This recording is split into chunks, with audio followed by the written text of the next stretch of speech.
Qui n'a jamais rêvé d'un nez plus fin, d'un menton plus dessiné, d'un corps plus sculpté? Pour certaines personnes, ce fantasme est devenu un projet de vie et la chirurgie esthétique leur seul outil.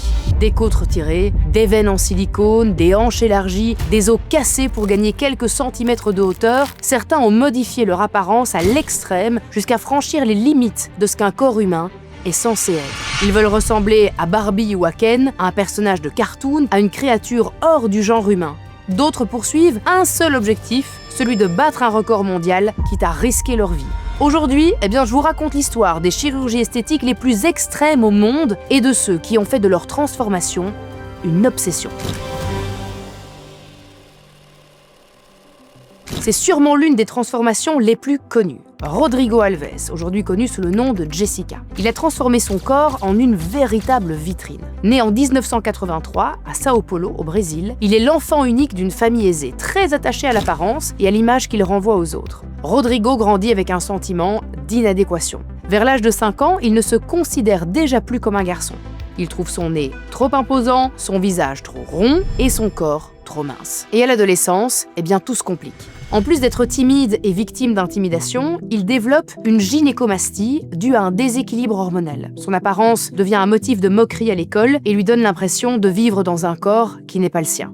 Il a le sentiment que rien chez lui ne correspond à l'image de l'homme fort, viril, sculpté, tel qu'il l'idéalise dans les magazines ou à la télévision. Alors à 17 ans, il va demander à pouvoir avoir une gynécomastie. Mais pour lui, cette première opération, c'est une révélation. Il comprend qu'il peut effacer en un claquement de doigts ce qu'il déteste. À 17 ans, il réalise sa première rhinoplastie et 1 an plus tard, il quitte le Brésil et s'installe à Londres pour étudier les relations publiques au London College of Communication. Il consacre son temps, son énergie et son argent à modifier son apparence. Il entame alors un parcours de transformation radicale avec un seul objectif, ressembler à la poupée Ken. Selon lui, le personnage incarne le corps masculin parfait. Il est symétrique, musclé, lisse, sans aucun défaut. L'exact opposé finalement de ce qu'il voit dans le miroir et de ce qu'on attend de lui. Chirurgie après chirurgie, il se fait refaire le visage, le torse, le ventre, les bras, les épaules et en 10 ans à peine, il réalise plus de 50 procédures. Implants pectoraux, abdominaux pour créer un six-pack artificiel, implants fessiers, élargissement des épaules, rhinoplastie et lifting du visage, chaque intervention le rapproche un peu plus de ce qu'il veut être. À force d'enchaîner les opérations, Rodrigo attire l'attention. Il poste des photos de ses transformations, répond à quelques interviews et très vite, les tabloïds britanniques s'emparent du phénomène. Celui qu'on surnomme le Ken humain multiplie les apparitions dans les talk-shows, les documentaires, les émissions du matin et il devient une figure connue du petit écran. Mais ce n'est qu'en 2018, quand il entre dans Celebrity Big Brother, que tout explose. Il devient un personnage public à part entière et l'icône de la transformation extrême. Et à chaque apparition, un détail a changé. Il a un nouveau nez, des pommettes plus hautes ou une taille plus fine. Rodrigo a fait de la chirurgie sa signature, son identité publique et a dépensé près de 600 000 € pour subir 103 interventions esthétiques. Mais toutes ces chirurgies ne sont pas sans conséquences. À force de rhinoplastie, Rodrigo a bien failli perdre son nez à cause d'une grave infection post-opératoire liée à une nécrose du cartilage. Il a dû être hospitalisé d'urgence pour que les médecins puissent utiliser du cartilage prélevé sur une côte pour reconstruire une partie de son nez. Depuis, figurez-vous qu'il n'a plus d'odorat. Les complications s'accumulent elles aussi. Rodrigo doit faire face à des hémorragies après certaines chirurgies, notamment après des liposuctions abdominales, à des rejets d'implants dont certains ont dû être retirés après s'être déplacés, des problèmes respiratoires chroniques et une dépendance aux antidouleurs. Une intervention particulièrement risquée, réalisée au Brésil, où un gel a été injecté dans ses bras pour leur donner plus de volume, lui a aussi fait perdre temporairement l'usage de ses 2 bras. Une expérience qui l'a conduit pour la première fois à consulter un psychothérapeute. Et c'est à ce moment-là qu'un diagnostic tombe. Rodrigo Alves est atteint de dysmorphophobie, aussi appelée TDC. Ce trouble psychiatrique est inscrit dans les classifications internationales de psychologie. Il se caractérise par une obsession intense et irrationnelle autour d'un ou plusieurs défauts physiques, souvent imaginaires ou largement exagérés. Ce n'est pas simplement ne pas aimer son nez ou ses cuisses. En fait, c'est vivre avec la conviction profonde d'être difforme, monstrueux et inacceptable aux yeux des autres. Les personnes atteintes de TDC peuvent passer des heures chaque jour à scruter leur reflet, à se prendre en photo, à éviter les miroirs ou à chercher à tout prix des solutions esthétiques. Elles ne voient pas leur corps tel qu'il est, mais tel qu'elles croient qu'il est. Et c'est là que la chirurgie esthétique trouve sa place. C'est une tentative désespérée de réparer ce qu'elle pense être un problème insupportable. Problème qui bien souvent ne s'améliore jamais, même après des dizaines d'interventions. Sachez que ce trouble concernerait environ 1 à 2% de la population, mais dans les cabinets de chirurgie esthétique, certains spécialistes estiment que jusqu'à 15% de leurs patients pourraient en souffrir souvent sans avoir été diagnostiqués. Certaines personnes se lancent dans des opérations chirurgicales sans jamais se sentir mieux après. Ce trouble, souvent invisible à l'œil nu, touche des anonymes, mais aussi des visages très exposés. On retrouve Robbie Williams, qui a invoqué sa lutte contre ce trouble depuis l'adolescence, ou encore Cœur de Pirate, qui s'est confié sur sa dysmorphophobie dans plusieurs interviews. Et pour beaucoup, la chirurgie semble d'abord être LA solution miracle. Mais pour les psychiatres, c'est tout l'inverse. Le bistouri ne soigne pas le TDC. Au contraire, il le nourrit et parfois même, il l'aggrave. Ce que le patient cherche à corriger n'est pas vraiment visible. Ce n'est pas un nez, une paupière ou une mâchoire, c'est une image mentale, distordue, persistante, qu'aucune opération ne suffit à effacer. Soit le défaut semble toujours présent, soit l'obsession se déplace vers une autre partie du corps. Le problème ne disparaît pas, il va juste changer de place. Pour ceux qui en souffrent, la quête de réparation devient sans fin. Certains passent d'un chirurgien à l'autre, parfois dans plusieurs pays même, dès qu'un professionnel va leur opposer un refus. Et puis il y en a d'autres qui vont se tourner vers des cliniques low cost, non réglementées, ou vers des injections clandestines, au risque de se voir poser des silicones de mauvaise qualité, des produits toxiques ou bien des substances détournées. Et je peux vous le dire, les conséquences, elles sont terribles. Visage défiguré après des interventions ratées, douleurs chroniques liées à des implants mal posés, voire des dépressions post-opératoires, quand l'image espérée ne se matérialise pas. Conscient des dangers qu'encourt Rodrigo Alves, de plus en plus de médecins refusent de continuer à l'opérer. Mais ça ne s'arrête pas pour autant. Il se rend désormais en Turquie, en Thaïlande ou dans des cliniques privées en Europe de l'Est. À chaque fois qu'un médecin refuse de l'opérer, il en trouve un autre. Même après des dizaines d'interventions pour le rendre plus viril et malgré son apparence de Ken, reconnu auprès du public, il ressent toujours une part de féminité qu'il n'avait jusque-là jamais vraiment assumée. Alors en 2019, il va entamer une thérapie avec un spécialiste de l'identité du genre et met enfin des mots sur ce qu'il ressent depuis l'enfance. Pendant des années, il a tenté de devenir un homme parfait, parce qu'il pensait que c'était ce qu'on attendait de lui. Mais cette thérapie lui a fait prendre conscience qu'en réalité, il se mentait à lui-même. Rodrigo décide donc de devenir Jessica. Elle entame alors un traitement hormonal, subit une chirurgie de féminisation du visage, fait augmenter sa poitrine, ses hanches et ses fesses. Elle change sa voix, travaille sa gestuelle et sa manière de se présenter. Elle porte des perruques au début, avant d'avoir recours par la suite à des implants capillaires. Chaque détail est repensé pour correspondre à ce qu'elle appelle son moi véritable. Désormais, elle ne veut plus être un Ken humain, elle veut devenir une Barbie vivante. Une figure féminine parfaite, exagérée et surtout cette fois, totalement assumée. Pourtant, malgré l'ampleur de sa transformation et ses plus de 100 interventions de chirurgie esthétique, Jessica Alves ne détient pas le record du nombre d'interventions. Car oui, vous pensiez que c'était peut-être le summum qu'on pouvait atteindre, mais pas du tout. D'autres sont allés encore beaucoup plus loin, cette fois pour devenir, attention, des personnages animés.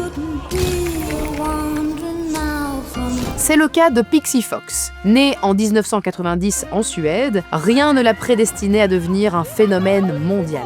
Elle est surnommée aujourd'hui la poupée vivante. Très tôt, elle développe une obsession, celle de ressembler à Jessica Rabbit, l'héroïne animée du film Qui veut la peau de Roger Rabbit. Une femme dessinée pour ne ressembler à aucune autre, avec une taille ultra fine, des hanches larges et une poitrine complètement démesurée. Et Pixie veut devenir exactement comme ça. Alors elle va se lancer et enchaîner les chirurgies comme d'autres enchaînent les tatouages. Avec plus de 200 interventions chirurgicales, elle modifie la couleur de ses yeux grâce à une implantation intraoculaire pour passer de vert à turquoise. Une opération d'ailleurs qui est totalement illégale en Europe et qu'elle a dû réaliser à New Delhi en Inde. Alors elle a également refait son nez, sa mâchoire, elle a agrandi sa poitrine, elle a refait ses fesses, ses hanches, ses pommettes. Elle a même fait retirer 6 côtes flottantes pour affiner sa taille au point d'avoir perdu toute sensibilité abdominale. Elle sculpte son corps avec précision, travaille ses proportions et modélise sa silhouette comme un objet.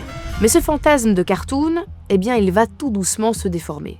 Pixie ne veut plus juste ressembler à Jessica Rabbit. Elle veut devenir une créature au-delà de l'humain. Une sorte de poupée de science-fiction à la Hollywood. Elle parle désormais d'un corps transhumaniste, pensé avec des proportions volontairement artificielles, en rupture totale avec les standards humains. Elle se définit plus comme une femme sexy, mais comme une créature iconique qui veut incarner une esthétique hybride, dépasse les limites biologiques humaines. Elle veut battre le record du tour de taille le plus fin du monde chez une femme vivante. À force de corsets ultra serrés, portés jour et nuit, elle descend à 35 cm de tour de taille, soit moins que certaines poupées Barbie si elles étaient représentées à taille humaine.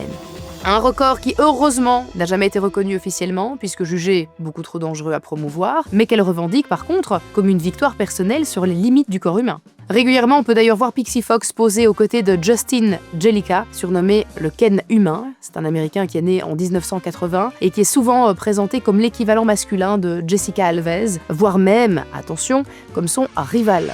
Alors parlons un petit peu de lui. Depuis l'âge de 18 ans, eh bien, il a subi plus de 1000 procédures esthétiques, parfois inédites et surtout parfois très extrêmes. Lors de sa 1000e intervention, il a reçu, attention tenez-vous bien, 8 implants dans les jambes, à raison de 4 dans chacune, pour modeler ses cuisses et ses mollets. Et il est devenu la première personne au monde à subir autant d'implants esthétiques en une seule opération. Mais Justin va encore bien plus loin. Il collabore directement avec des prothésistes pour concevoir des implants entièrement sur mesure. Épaules, bras, pectoraux, abdos, chacun des muscles de son corps est reconfiguré comme une sculpture. Aucun volume n'est laissé au hasard. Même les détails les plus inattendus sont travaillés. Comme par exemple, accentuer l'effet de vascularisation. Eh bien, il s'est fait implanter des veines en silicone sur les bras. Il a même subi une procédure particulièrement risquée pour retirer 2 veines proéminentes sur son front, qu'il appelait ses veines Julia Roberts. Pas cool pour elle. L'opération a été réalisée à travers les paupières. Ça présentait d'ailleurs un risque de cécité très important, au point d'ailleurs que plusieurs médecins ont refusé de la pratiquer. Il a bien évidemment réussi à trouver un chirurgien prêt à relever le défi et il a pu réaliser son intervention. C'est complètement fou. Sachez quand même que Justin rejette totalement tout ce qui est naturel. Pour lui, le corps humain, c'est absolument pas un héritage à préserver, c'est une œuvre à sculpter, une matière première à façonner selon ses envies. Il considère la chirurgie esthétique comme une forme d'art et d'expression personnelle, comme si l'humain était un brouillon à corriger sans fin. Pourtant, détrompez-vous, mais bien avant Instagram et les réseaux sociaux, il y avait déjà des visages tirés, des sourires figés et des corps retouchés à coups de bistouri. Parmi les pionnières du bistouri, il y a Cindy Jackson. Née en 1956 dans l'Ohio, elle grandit fascinée par les icônes de beauté classiques qui créent chez elle de gros complexes liés à son apparence. Elle attendra ses 30 ans pour se lancer, mais une fois la première opération passée, eh bien tout s'accélère. Liposuction, rhinoplastie, implant, lifting, chirurgie des paupières, des mains, du menton. Cindy cumule et documente chacune de ses interventions. Les médias l'adulent, les talk-shows se l'arrachent. Elle publie des livres, devient consultante en chirurgie esthétique. Elle devient finalement une véritable ambassadrice du corps sur mesure. Son visage, figé dans un entre-deux d'âge, devient sa carte de visite. Cette anglo-américaine, passionnée par la beauté parfaite, aurait subi plus de 50 opérations chirurgicales et plus de 100 procédures esthétiques au total. Dans les années 1990, les médias l'ont rapidement érigée en détentrice officieuse d'un record, celui du corps le plus modifié du monde. Elle a été reconnue par le Guinness World Records en 2005 pour le plus grand nombre de procédures esthétiques. Mais contrairement à ce que certains articles laissent entendre, ce record, eh bien, il n'a jamais été homologué par le Guinness World Records. L'organisation a confirmé avoir volontairement retiré cette catégorie de ses bases, considérant qu'elle pouvait encourager des pratiques à risque, des dérives médicales ou aggraver certains troubles psychiatriques.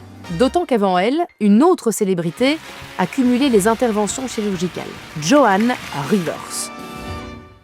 Célèbre présentatrice TV américaine, c'est une figure culte du show business qui a occupé l'écran pendant plus de 50 ans. D'ailleurs, c'est la toute première femme à avoir animé un talk-show en soirée aux États-Unis, et ça, c'est pas rien. Elle s'est imposée par son humour, son franc-parler et surtout, sa capacité à se moquer d'elle autant que des autres. Très tôt confrontée bien sûr à la pression de l'image à Hollywood, Joan va malheureusement développer rapidement une obsession pour la jeunesse. Elle veut continuer d'exister, elle veut continuer de plaire et surtout de rester dans la lumière. Et pour elle, cela passe par un visage jeune et parfaitement entretenu. Joan Rivers ne s'en est jamais cachée, au contraire, elle a toujours revendiqué ses chirurgies. Elle en parlait sur scène, dans ses interviews, dans ses livres, et elle faisait même des blagues à ce sujet. Mais derrière l'humour, il y avait des chiffres. Beaucoup de chiffres. Selon elle, elle aurait subi 739 procédures esthétiques au total. Lifting du visage, blépharoplastie, rhinoplastie, mentoplastie, implant mammaire, liposuction, lifting des mains, mais aussi interventions réalisées en cabinet avec des injections, du botox à haute dose et des peelings. Elle a modifié son visage régulièrement, parfois plusieurs fois par an, pour le maintenir jeune, lisse, conforme à une certaine image médiatique. Pour elle, vieillir, c'était tout simplement disparaître. Perdre en beauté, c'était perdre en visibilité. Selon elle, et malheureusement c'est dramatique, mais c'est quand même assez vrai, le public oublie vite les femmes qui ne sont plus jeunes. Donc la chirurgie devient finalement un moyen de rester à l'écran, dans la lumière, et surtout dans la mémoire des gens. D'ailleurs, elle en plaisantait assez régulièrement. Elle a d'ailleurs dit cette phrase qui est absolument géniale, mais elle dit « J'ai tellement de plastique que quand je mourrai, faites-moi fondre et faites-en des Tupperware ». Mais derrière chaque blague, il y a une stratégie, celle de l'humour qui devient finalement un bouclier. Elle rit d'elle-même avant qu'on ne le fasse à sa place. Chez Joan Rivers, la chirurgie est devenue une part entière de son identité, comme si c'était un prolongement d'elle-même. Et pourtant, c'est une simple intervention de routine qui mettra fin à cette image qu'elle a si longtemps défendue. Nous sommes le 28 août 2014. Joan entre à l'hôpital pour une endoscopie de la gorge, un acte médical léger, sans gravité apparente, avec pour objectif d'évaluer sa gorge après qu'elle se soit plainte d'une voix enrouée. Elle voulait simplement faire examiner ses cordes vocales. La procédure était censée durer quelques minutes, mais le médecin qui l'accompagnait ce jour-là, son ORL personnel, n'était pas autorisé à pratiquer dans cette clinique. Le médecin aurait tout de même tenté de réaliser une biopsie des cordes vocales au cours de l'endoscopie. Un geste qui n'était pas prévu et surtout non autorisé et qui a malheureusement déclenché un spasme et entraîné un arrêt respiratoire, puis cardiaque, et Joan ne s'est jamais réveillée. Elle sera plongée dans un coma artificiel avant que son décès ne soit prononcé, le 4 septembre 2014, à l'âge de 81 ans. Ce que Joan Rivers incarnait, bien avant les réseaux sociaux, est devenu aujourd'hui une norme. Ce culte du corps est devenu un business, un marché colossal, mondialisé, qui capitalise sur les complexes, la jeunesse éternelle et l'illusion de perfection. Et les chiffres, croyez-moi, ils donnent le vertige. En 2025, la chirurgie esthétique n'est absolument plus un luxe réservé aux célébrités. C'est une industrie planétaire portée par la technologie, les réseaux sociaux et surtout les insécurités. Le marché mondial est aujourd'hui estimé à 185,67 milliards de dollars. Et selon les projections, il pourrait atteindre près de 420 milliards d'ici 2033.